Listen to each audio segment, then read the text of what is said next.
여러분, 기독교 신학에서 가장 풀기 어려운 수수께끼 중 하나가 뭘까요? 아마도 어떻게 무한하신 하나님이 우리처럼 유한한 인간이 되셨을까 하는 질문일 텐데요. 오늘 바로 이 엄청난 사건, 성육신에 대해 요한복음을 중심으로 한번 쉽고 깊게 들여다보겠습니다. 자, 지금 보시는 이 구절, 요한복음 1장 14절인데요. 어찌 보면 기독교 신학 전체를 뒤흔든 정말 대담하고 혁명적인 한 문장입니다. 오늘 우리는 이 구절을 딱 붙들고 성육신이라는 거대한 교리의 세계를 함께 탐험해 볼 겁니다. 자, 그래서 오늘 우리가 어떤 순서로 이야기를 풀어갈 거냐면요. 먼저 성육신이라는 게 도대체 무슨 뜻인지 그 핵심 주장을 딱 짚고 넘어갈 거고요.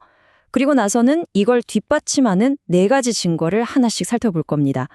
마지막으로 아마 가장 궁금하실 텐데 왜 하나님은 굳이 육신이 되셔야만 했을까? 이 질문에 대한 답까지 찾아보면서 마무리할게요. 네, 좋습니다. 그럼 바로 첫 번째 이야기부터 시작해보죠. 성육신 교리의 가장 심장부, 그 핵심 주장이 과연 무엇일까요? 바로 말씀이 육신이 되셨다는 이 한마디 선언입니다. 자, 성육신, 이게 무슨 뜻일까요? 그냥 하나님이 인간의 몸을 빌려 입었다, 이런 수준의 이야기가 아닙니다. 성경 원어를 보면 사르크스, 즉 육신이 되셨다고 하는데요. 이건 우리의 연약함, 한계, 고통까지 모든 것을 포함하는 바로 그 살과 피가 되셨다는 뜻이에요.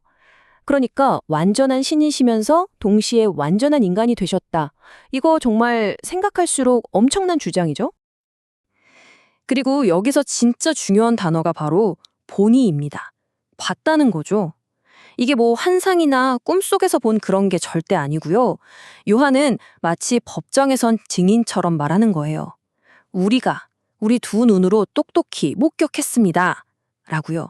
이건 명백한 사실에 대한 증언이라는 거죠. 자, 그렇다면 이 엄청난 주장을 어떻게 믿을 수 있을까요? 그 첫 번째 증거가 바로 이겁니다. 바로 눈으로 볼 수 있었던, 손으로 만질 수 있었던 예수님의 영광이에요. 근데 여기서 말하는 영광이라는 게 그냥 막 후광이 비치고 눈부신 빛이 나고 이런 것만을 뜻하는 게 아니에요. 자료를 보면 이 영광에는 아주 중요한 2가지 의미가 담겨 있다고 하는데요. 하나씩 한번 뜯어보겠습니다. 첫 번째 의미는 바로 쉐키나 영광이라는 겁니다. 좀 어려운 말 같지만 구약 시대를 보면 성막 위에 구름 같은 게 머물면서 지금 하나님이 여기 계신다. 이걸 눈으로 보여줬거든요. 바로 그걸 쉐키나라고 해요. 그런데 요한이 지금 뭐라고 하냐면 그 하나님의 임재 자체, 그 영광 덩어리가 예수라는 한 사람 안에 통째로 거주하셨다고 말하는 겁니다. 정말 엄청난 이야기죠. 생각해보세요. 이 말을 한 사람이 누구냐면 바로 예수님의 친동생 야고보입니다.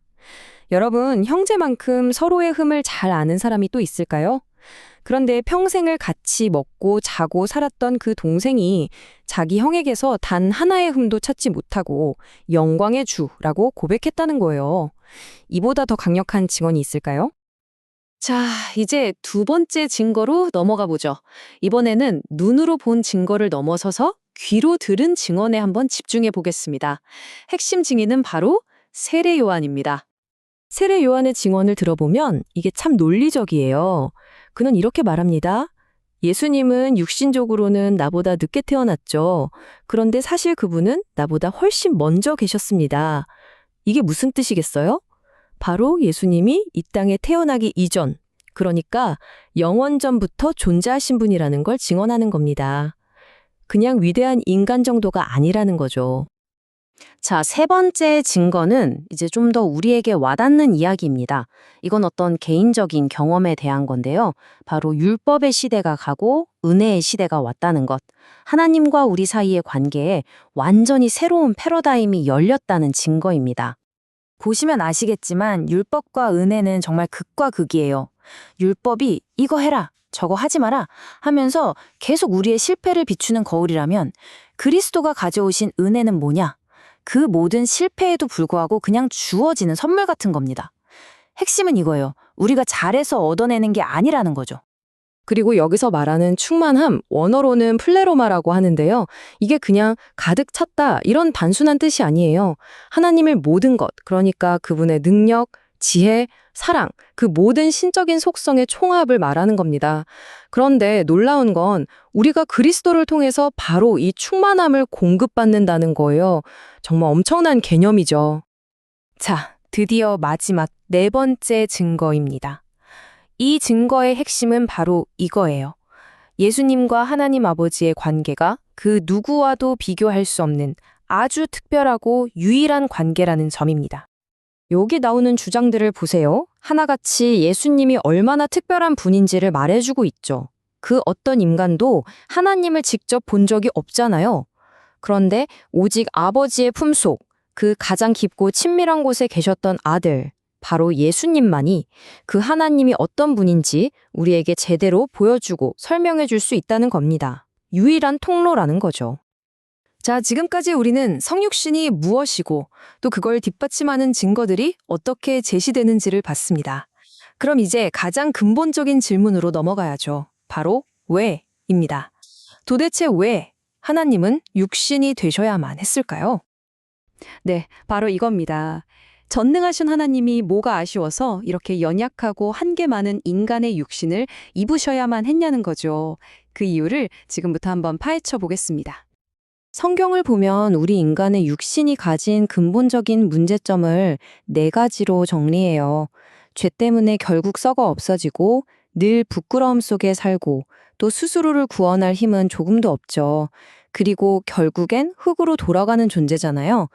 그리스도께서 바로 이 문제 많은 육신을 직접 입으신 이유는요.